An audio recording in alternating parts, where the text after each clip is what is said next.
Vriend, weet jy wat maak my bekommerd?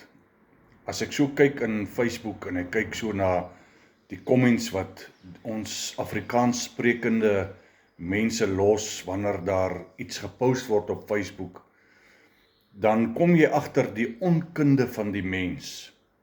Dan herinner dit my aan 'n skrifgie daar wat geskryf is. Hy sê dat my volk gaan ten gronde weens 'n gebrek aan kennis.